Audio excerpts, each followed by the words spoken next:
Bonjour à toutes et à tous et bienvenue dans un nouvel épisode de Lumière sur Toile. Nous sommes aujourd'hui deux, c'est pas beaucoup, mais c'est mieux que rien. Donc je suis en compagnie de l'endimanché du ciné, alias Dimitri. Bonjour Dimitri. Bonjour, et pianiste dans une autre vie, donc enchanté. Ah, merci. Musicien apparemment. Tu es plutôt spécialiste de la flûte, je sais, en privé. Exactement. Exactement. Et donc voilà, nous sommes deux aujourd'hui. On espère peut-être retrouver le reste de l'équipe une prochaine fois. On va croiser les doigts pour parler de Jurassic World Renaissance notamment. Je vous le dis déjà maintenant. Mais aujourd'hui, on est là pour parler du nouveau film de Quentin Dupieux. Ça va être un peu la tradition annuelle puisque l'année dernière, on avait parlé du deuxième acte réalisé par Dupieux avec plein de beau monde par ailleurs. Et là, ici, on va s'attaquer à son nouveau film, à l'accident de piano. Est-ce que c'est une réussite? Est-ce que c'est une déception? Eh bien, on va vous partager ça maintenant. Mais avoir un petit résumé du film en essayant de rester assez vague. Je vais essayer parce que j'ai pas envie de rentrer trop dans les détails. Donc ici, on suit Magali, qui est une influenceuse jouée par Adèle Exarchopoulos, par ailleurs, totalement grimée avec un appareil dentaire, on en parlera par après. Voilà, qui est une influenceuse qui a connu un très très grand succès sur les réseaux sociaux grâce à un certain type de vidéos. On en parlera sûrement dans une partie spoiler. Et en fait, un jour, il y a quelque chose qui se passe, un accident qui se passe. C'est dans le titre un petit peu du film. Et en fait, il y a une journaliste qui apparemment est au courant de cet accident et qui voudrait en savoir plus un petit peu sur la vie de cette fameuse Magali et sur cet accident. Et donc elle essaye un petit peu de la faire chanter. Et donc cette journaliste est jouée par Sandrine Kiberlin. Et donc je ne vais pas en dire plus par après. Voilà, je vais rester là-dessus. Mais est-ce que on va tout savoir sur cet accident ou pas? Est-ce que la journaliste va réussir à avoir tout ça? Ça, je garde top secret. Et puis après, il y a aussi toute une histoire avec des fans autour de cette Magali qui la poursuivent partout. On en parlera sûrement par après. Toi, Dimitri, avant que j'en dise davantage sur ce film, qu'est-ce que tu en as pensé? Alors, moi déjà, en tant qu'adorateur de Dupieux, mais sauf du dernier film dont on avait parlé, parce que le deuxième acte vraiment ne m'avait pas convaincu, j'attendais ce film au tournant, puisque nous avions pour la première fois Sandrine Kiberlin, qui est l'une de mes actrices préférées, dans le cinéma de l'un de mes réalisateurs français préférés, justement. Et ce qui est assez intéressant, c'est que j'ai vraiment apprécié le film et je suis très content parce que si dans les films précédents, j'ai trouvé que Dupieux était un peu paresseux et qu'on n'était plus trop dans l'absurde ou que c'était plus forcément très réussi, eh bien là, on est dans une comédie noire, mais bon, c'est comme ça que ça nous est vendu parce que moi, je trouve que c'est davantage un film particulièrement dépressif qu'un film qui fait rire. C'est vraiment le film de Dupieux qui a vraiment le moins la vocation d'être drôle pour le coup. Et on a un film extrêmement mature, extrêmement, c'est ça, profond, qui est très énigmatique au début. Donc, comme toujours avec Dupieux, on comprend vraiment rien de ce qui se passe. On voit des personnages, on peut interpréter un peu le métier des uns, des autres, leur psyché, mais globalement, on n'a pas accès à grand chose. Et finalement, ça va s'ouvrir au fur et à mesure de l'histoire.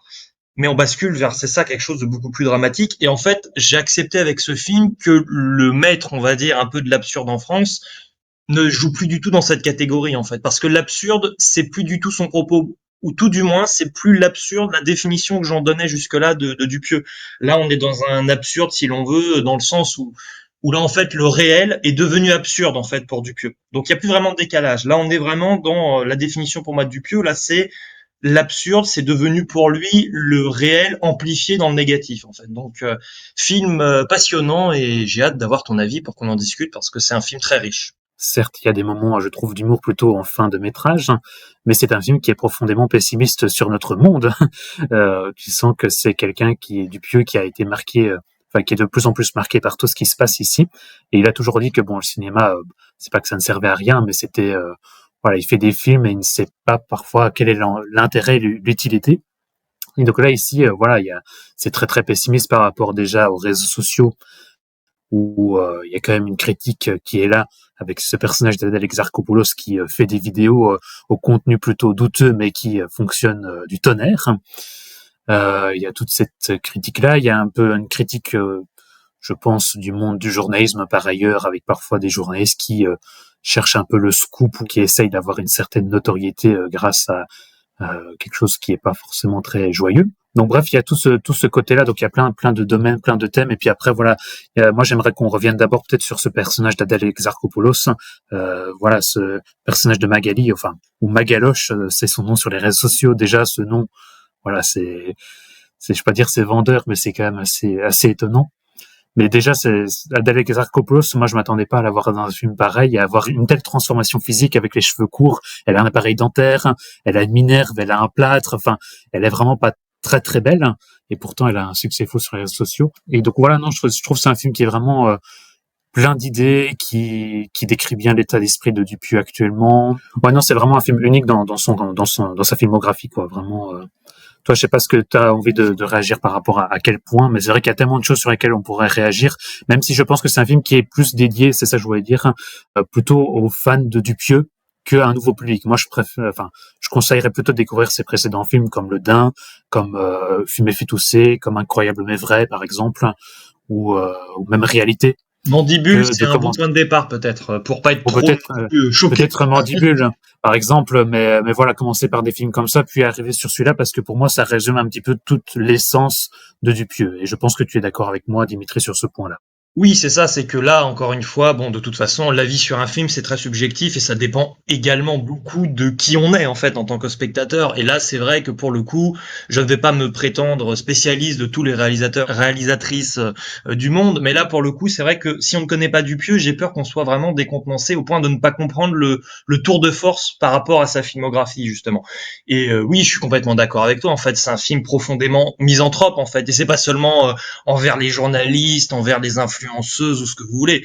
C'est un film profondément misanthrope. Il n'y a peut-être qu'un seul personnage qui s'appelle Dimitri, d'ailleurs dans le film, qui a un peu d'humanité, qui est peut-être le seul personnage profondément positif, mais qu'on voit très peu dans le film.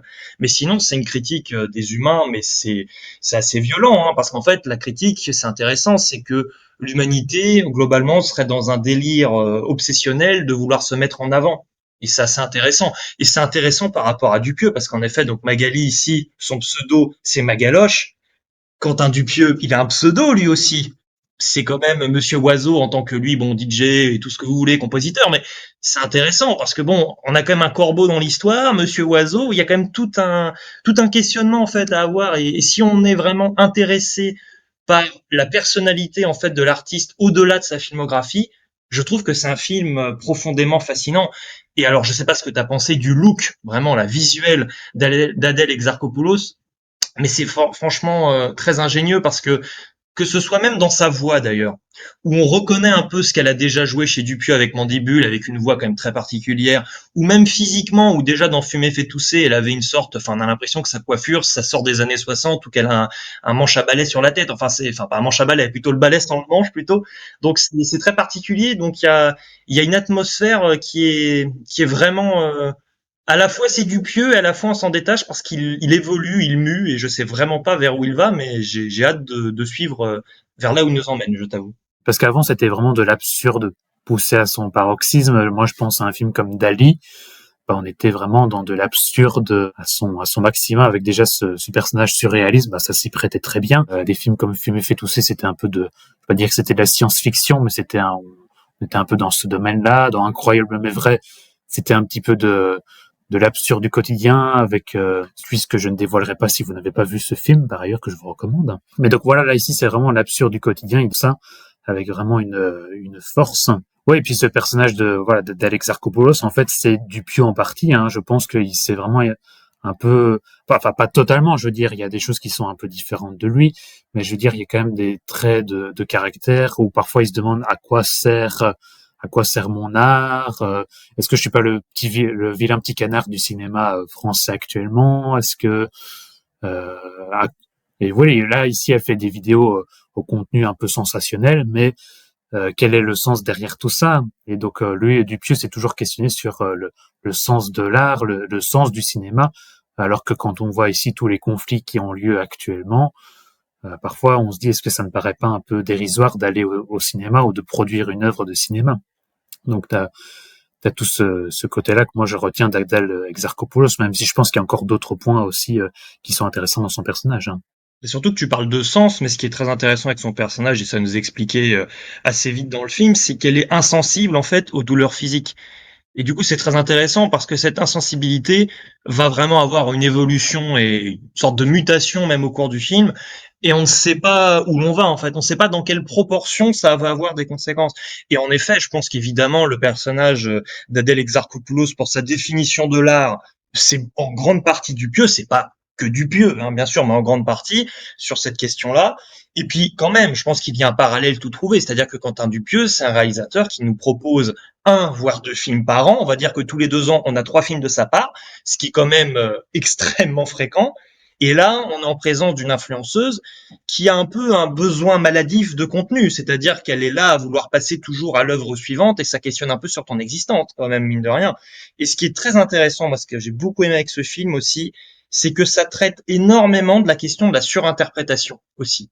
C'est-à-dire qu'en fait, Dupieux, j'ai l'impression que dès lors que, comme là, on le fait, on essaie d'un peu de comprendre, d'analyser un peu ces films, Dupieux, lui, je pense pas qu'il mette vraiment de sens beaucoup derrière ce qu'il fait. C'est-à-dire qu'il intellectualise pas du tout ce qu'il fait. C'est-à-dire, il a une idée. Mandibule, c'était une mouche géante. Pourquoi une mouche géante? Il s'en fiche. Il est parti faire son film. Il l'a tourné en X jours. Il l'a monté, il l'a sorti. Et paf, il est passé forcément déjà à autre chose. Et il avait plein de projets en suspens à ce moment-là qu'il voulait accomplir. Donc, je trouve qu'il y a une vraie dualité entre le Dupieux et le public d'une certaine manière via les personnages justement d'Adèle Exarchopoulos et de Sandrine Kiberlin. Et globalement, en fait, je sais pas ce que t'en penses, mais il y a un côté Star Wars 8, c'est-à-dire, si vous avez vu Star Wars 8, on a Mark Hamill qui est quand même, bon, c'est la star, quoi, de Star Wars, c'est Luke Skywalker. Et il y avait quand même un texte, enfin, un sous-texte un peu méta quand même dans Star Wars 8, c'était, on en fait quand même beaucoup avec Star Wars, il faut essayer de démystifier un peu ça, on se calme, et c'était très intéressant justement là-dessus. C'était un Star Wars un peu plus dépressif et hyper réflexif. Et j'ai l'impression de voir ça en fait, j'ai l'impression qu'il y a une sorte de voyeurisme abject dans ce film, que Dupieux met en avant, et une sorte, c'est ça, de volonté de montrer que bon, qu'il fasse de l'art ou quoi que ce soit, qu'importe, mais il y a peut-être pas besoin de passer tant de temps que cela à essayer de l'analyser. Il faut peut-être juste profiter. C'est peut-être ça, hein, le message derrière, et peut-être aussi avoir une bonne condition humaine. Mais est-ce qu'on peut avoir une bonne condition humaine si on est humain? Encore une fois, c'est pas un film philanthrope du tout. Je sais pas ce que t'en penses de tout ça.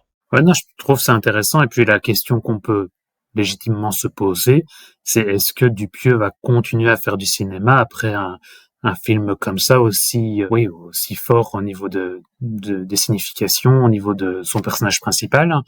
Est-ce que, enfin, certes, on a dit qu'il y avait un petit peu de Dupieux dans ce personnage principal, mais est-ce que il y a quand même cette envie peut-être d'arrêter et de faire autre chose, ou je sais pas, mais peut-être le bout d'un cycle aussi, ou qui va commencer autre chose, je ne sais pas, mais peut-être se lancer dans d'autres aventures aussi. Je suppose, enfin c'est qu'une supposition, et là on suppose, et on verra ce qu'il lancera par la suite par ailleurs. Bah, ce qui est assez surprenant, c'est que le prochain film annoncé qui sort normalement seulement dans quelques mois, en fin d'année 2025, ce sera un film avec Eric et Ramsey. Donc bon, un duo d'humoristes quand même particulièrement connu en France, avec qui il a déjà joué il y a longtemps. Donc est-ce que là, on va se diriger vers un film un peu parenthèse, rigolade, un peu comme l'était Mandibule finalement, qui était un peu un moment de respiration entre le Dain et après des films déjà un peu plus sombres, hein, quand même, mine de rien, incroyable mais vrai. Bon, il y avait quand même toute cette question temporelle. C'était déjà un film, bon, qui traitait un peu de la pourriture humaine, hein, gentiment mais sûrement quand même. Donc c'est peut-être un petit peu vers cela qu'on va se diriger avec le prochain film. Mais en tout cas, oui, c'est sûr que bon, on va peut-être, je ne sais pas, ouvrir une partie spoiler, on verra après, mais la fin du film est assez, oui, assez explicite, on va dire, sur une mentalité que j'ai trouvée, ouais, particulièrement exacerbée, quoi. J'ai l'impression de voir là, on est au bout d'une idée, j'ai l'impression. Hmm. Est-ce qu'on peut peut-être faire une petite conclusion de cette partie-ci, de non-spoiler, après on parlera en spoiler et les gens pourront s'arrêter ici. Mais toi, globalement, alors, quel est ton avis global sur ce dernier Dupieux? Bah, mon avis global, c'est que c'est ça, un film profondément misanthrope, mais qui arrive aussi, on ne l'a pas assez dit peut-être, à donner envie quand même de s'intéresser aux personnages et avoir même une forme de sympathie pour eux au départ, à partir du moment où on ne comprend pas très bien qui ils sont, justement.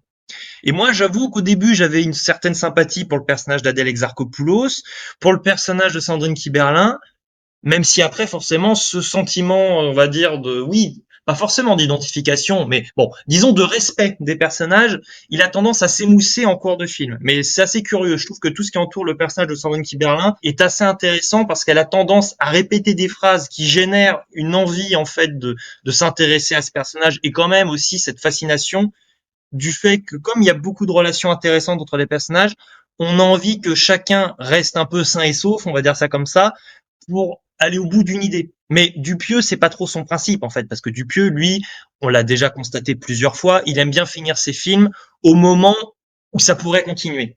Ce qui n'est pas le cas de ce film d'ailleurs, et on va en reparler juste après. Donc très bon film. Oui, on va en parler juste après, mais le même avis que toi, c'est vraiment un Dupieux qui surprend, qui étonne dans sa filmographie. Et puis bon, on verra après où il se dirige avec Eric et Ramsey, ce sera totalement autre chose ou pas, je sais pas. Mais c'est oui un Dupieux qui surprend. Maintenant, c'est pas pour tout le monde, ça c'est clair et net. Je pense qu'il y a des gens qui ne vont pas du tout adhérer et je sais que c'est un film qui peut laisser peut-être indifférent. Ça, je peux tout à fait le comprendre si on s'intéresse pas spécialement au personnage ou à la filmographie du monsieur. Mais pour moi, en étant tous les deux fans de Dupieux, ça fait résonner quelque chose en nous. Donc pour moi, ça c'est intéressant et c'est une œuvre que je pense on pourra revoir encore une deuxième, voire une troisième fois pour y déceler tous les petits détails et toutes les petites choses qui ont été dites. Voilà. Donc pour Et un brillant casting oui, un aussi, brillant faut le casting. préciser. Je vais quand même citer les autres noms parce que je ne l'ai pas fait tout à l'heure, mais donc il y a quand même Jérôme Commandeur qui est là, il y a Karim Leclou qui est là aussi, qui joue un fan, on va dire vraiment particulier d'Adèle Exarchopoulos, et Georgia Scalier qui joue la femme de Patrick, donc le personnage de Jérôme Commandeur. Voilà. Maintenant, si vous souhaitez voir le film, arrêtez-vous ici, puisqu'on va passer à une partie spoiler. Voilà. Puisque là, dans le titre déjà de ce film, L'accident de piano, il y a déjà bel et bien un accident de piano. Est-ce que toi, tu pourrais l'expliquer? Quel est le lien avec cette influenceuse et cet accident de piano? Alors, l'histoire, c'est tout simplement pour cet accident de piano que nous sommes dans le désert, hein, globalement, c'est ça. On reconnaît un peu l'imagerie de Dupieux qui rappelle un peu Wes Anderson également. C'est surexposé, c'est sympa. Et là, que se passe-t-il? Une nouvelle vidéo doit être préparée. On est sur le tournage. Et donc, il y a un grutier qui s'appelle Dimitri qui doit surélever un piano, le mettre le plus haut possible pour qu'il tombe, paf, sur le personnage de Magaloche. Évidemment, que se passe-t-il? Bien sûr, les assurances ne sont pas encore arrivées. On est dans la surenchère de la volonté d'élever le piano le plus haut possible. On est clairement dans la folie des grandeurs. Et ensuite, que se passe-t-il? Eh bien, il y a un accident, c'est-à-dire que, à force que le grutier finisse par monter, en fait, le piano, même s'il veut pas l'élever super haut, eh bien, il y a une altercation avec le personnage de Magaloche. Avec sa télécommande, eh bien, elle tombe par terre et le piano tombe et non pas sur Magaloche qui, si ça lui était tombé dessus, ça n'aura pas été très grave vu qu'elle est insensible à tout, que c'est un peu mystique. Ça tombe sur sa coiffeuse dont elle n'avait rien à secouer. Et c'est un moment fort et qui est peut-être pas très surprenant en lui-même, mais qui fait froid dans le dos, en fait. Ah oui, non, c'est un événement qui fait froid dans le dos parce qu'on pourrait se dire que cette coiffeuse, elle est là. En fait, on la voit pendant tout le film aussi par-ci par-là avec les différents tests. À un moment, elle se prend, voilà, Magaloche se prend une machine à laver sur la figure, mais tu vois, la coiffeuse, elle est toujours là à côté pour l'accompagner dans ces aventures-là. Et le fait que bon, ce personnage meurt d'une manière vraiment terrible, bah ça la touche même pas. Hein. C'est vite, il faut absolument la cacher. On n'a qu'à dire qu'elle était pas là. Et voilà, il y a vraiment presque un non-attachement par rapport à tous les gens qui l'entourent. C'est un personnage qui est assez terrible et même presque inhumain. On le voit même à la fin du film. Ça tourne même au carnage totalement en fait. Hein. Ah oui, complètement. Et parle-nous de la fin, Adrien, Bah oui, vas-y. parce Hein, que bon, à la toute fin, donc, il y a ce fameux entretien qui se passe entre Magaloche et la journaliste jouée par Sandrine Kiberlin. Donc cet entretien se termine mal à cause d'une question où justement on lui demande tiens à quoi ça sert finalement vos vidéos, et donc Sandrine Kiberlin essaye de poser la question une fois, deux fois, trois fois, quatre fois, cinq fois, et finalement Magali décide de partir, de quitter cet entretien parce qu'elle n'a pas envie de répondre à cette question-là. Finalement, ça lui reste tellement en tête cette question que elle n'en peut plus, elle en a marre, et donc prise de colère, elle décide de prendre un trophée qu'elle a cassé en deux, qui va lui servir d'arme pour aller assassiner la journaliste dans son hôtel. Voilà. Donc et en lui demandant qui c'est la personne la plus monstrueuse ici. Est-ce que c'est moi qui te menace avec une arme et qui ne répond pas à tes questions, ou est-ce que c'est toi qui me poses cette question-là? Voilà. Et donc c'est quand même assez terrible puisque vraiment il y a ce carnage avec Sandrine Kiberlin qui est assassinée. Et puis après, c'est pas tout puisque tu as quand même le réceptionniste de l'hôtel qui est assassiné aussi.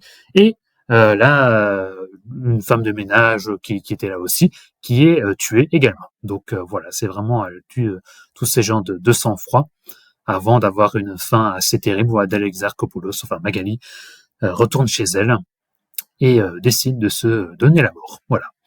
Donc c'est assez pessimiste, triste. Enfin, je pense qu'on n'a jamais eu une fin aussi pessimiste. Peut-être avec Fumer fait tousser qui était assez décontenançant, enfin qui décontenançait. C'était plus suggéré. Tandis que là, c'est vraiment, je veux dire, on ne voit pas l'action finale, mais on la devine, on la comprend, et c'est assez terrible. Et on se dit, qu'est-ce qui se passe dans la tête de Dupieux maintenant? Et je t'avoue que quand je suis sorti du cinéma, je dis, wow, un Dupieux qui me marque comme ça, c'est pas courant, on va dire. C'est vrai que c'est assez intéressant parce que ça montre finalement que là, on est en fait en présence, c'est ça, d'une artiste, hein, si elle se prétend comme telle, donc là une influenceuse, qui devient en fait le spectacle de ses fans jusque dans la mort quand même. C'est quand même très très particulier. C'est-à-dire que on a des fans qui pourraient se rendre compte qu'elle veut se donner la mort, et en soi on a toujours du mal à se rendre compte si ils en ont complètement conscience. D'ailleurs, ça c'est intéressant, mais globalement ils en ont conscience. Mais l'idée reste de faire le buzz en fait, et ça reste à chaque fois des personnages finalement qui sont tous très égocentriques, et donc tant qu'ils ont leurs photos, tant qu'ils ont leurs fans, tant que l'autre gagne son argent, quitte à ne plus voir sa famille, c'est pas grave. Tant que l'autre qui se donne un peu, bon, l'excuse d'avoir sa maman malade, mais à son interview, où finalement elle s'intéresse davantage à sa carrière qu'à la personne qu'elle interview. Donc on est vraiment dans une sorte d'égocentrisme ambulant, et oui, c'est ça, de mort individuelle et personnelle sans la moindre solidarité possible, quoi. C'est assez terrible. Avec ensuite, bon, cette image finale où un corbeau que l'on a vu au début du film, qui était décédé clairement et enterré par Adèle Exarchopoulos, son personnage de Magaloche, à la fin, donc on voit ce même corbeau, ou peut-être un autre, hein, libre d'interprétation, qui va justement sortir de la neige où il était enfoui, décédé, et prend son envol avec la nature derrière. Alors chacun a son interprétation un petit peu de cette fin. Moi, j'avoue que j'y ai vu la réincarnation finalement du personnage d'Adèle Exarchopoulos, et au vu donc de cette misanthropie ambulante dans le film, justement une véritable liberté en fait, et l'ode à la nature. Donc moi, c'est mon interprétation plutôt positive. Toi, tu es plutôt sur autre chose, Adrien, je crois. Oui, bah, il y a plusieurs interprétations. Enfin, je me dis, enfin, moi, j'ai vu comme ça, et je pense que chaque personne qui verra le film, je pense, aura sûrement une interprétation différente. Et Dupieux ne fera aucun commentaire là-dessus, sur ce personnage-là. Il laissera chacun s'imaginer. Mais pour moi, ça serait un peu, donc, en fait, cet oiseau, enfin, ce corbeau, se retrouve au tout début, on va dire, frappé. Enfin, comment ça se passe, hein, il s'écrase sur la vitre de la voiture de Magali avec son chauffeur, enfin son manager, hein. Donc il décide d'enterrer cet oiseau. Mais pour moi, j'ai vu, c'est vraiment une interprétation de moi-même, hein. C'est peut-être une surinterprétation, comme c'est ce que Dupieux critique, mais peut-être que nous on va faire des surinterprétations. Mais que moi j'ai vu plutôt cet oiseau noir. Est-ce que c'est le cinéma qui est encore malmené, on va dire, ce symbole du cinéma que Dupieux va malmener encore une fois, et que il va le cacher, on va dire, dans un endroit, il va faire ce qu'il veut, et puis après, une fois qu'il a fini son film, eh bien, le cinéma va pouvoir reprendre son cours. Et moi, je disais surtout que Dupieux, c'était parfois un petit peu l'oiseau noir du cinéma français, puisque c'est quelqu'un qui fait ses films comme il veut, c'est quelqu'un qui écrit, c'est quelqu'un qui monte, qui fait la musique, qui gère tout, et qui détonne un petit peu dans le paysage, hein. C'est clairement ça. Donc est-ce que ça serait un petit peu ce personnage qui fait encore un petit peu ce qu'il veut avant de finalement disparaître vers d'autres horizons? Je sais pas. Donc c'est pour ça, chacun aura son interprétation et son point de vue là-dessus. Je propose qu'on termine justement peut-être sur ça, sauf si tu as quelque chose à rajouter sur ce film, L'accident de piano de Dupieux. Il y aura une imitation de corbeau, mais... Ah bah pourquoi pas. Merci Dimitri. Merci Dimitri pour cette magnifique interprétation de Corbeau. Merci à toi en tout cas d'avoir été là aujourd'hui pour parler de ce film, juste à nous deux, mais c'est bien aussi. On a parlé longuement, mais voilà, j'espère que ça va permettre à nos auditeurs fidèles de découvrir ce long métrage, si les personnes sont fans de Dupieux en tout cas. Merci à toi Dimitri, et à une prochaine fois. On l'espère pour Jurassic World Renaissance, avec une partie de l'équipe en tout cas. Merci. Ciao! Ciao.